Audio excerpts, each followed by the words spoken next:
विहिरीवर आंघोळ करण्याची मजा काही अलगच असतो. हा तर काल होती आमच्याकडे हळद, तर आम्ही दुसऱ्या दिवशी हळद खेळतो. स्वयंपाकाला पाणी लागत होतं, टीम मार्को सोबत आम्ही पाणी आणून देतो. पाणी आणता आणता मी आपली एक रील पण बनवून टाकतो. जय भाऊकडे कपडे नव्हते त्याला कपडे घेऊन द्यायला जातो. आणि आमच्या इकडे सायंकाळच्या लग्न असल्यामुळे आम्ही उतरतो सरळ मैदानामध्ये. आय मीन लग्न घटी. नवरीला नवरदेव पर्यंत नेऊन देण्याचे काम त्यांच्या भावंडाचे असतो. बरं, माझ्या मित्राला माउंटेन ड्यू घेऊन दिले तर तोलाही खुश होता. मग काय, येतपासून जयदादानी कॅमेऱ्याची जिम्मेदारी आपल्याकडे घेतली.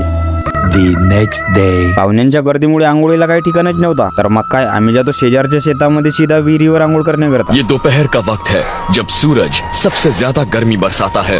मोटर चालू करून टाक्यामध्ये पाणी भरतो. तिथं जाता बरोबर आम्हाला चिक्कूचा झाड दिसला तर चिक्कू तोडून खातो आणि अर्जंट मध्ये काही महत्वाचं काम करून येतो. टाक्यामध्ये स्थान ग्रहण करतो. यश भाऊ पण पाण्यामध्ये उतरते, पण पाणी थंड आहे म्हणते आणि बाहेर निघते. समीर भाऊले कालची माउंटेन ड्यू काही उतरली नाही तर भाषेला काही अंडरवेट घालूच नव्हता देत. त्यानंतर आम्ही येतो सरळ घरी, कारण आज होती आमच्याकडे कथा. तर मग काय, लागलो आम्ही तयारीला. पाहुण्यांची सेवा झाल्यानंतर आम्ही पण जेवण करून घेतो. थोडासा आराम केल्यानंतर यश भाऊ सर्वांना आईस्क्रीम घेऊन देतो. भेटूया नेक्स्ट पार्ट मध्ये.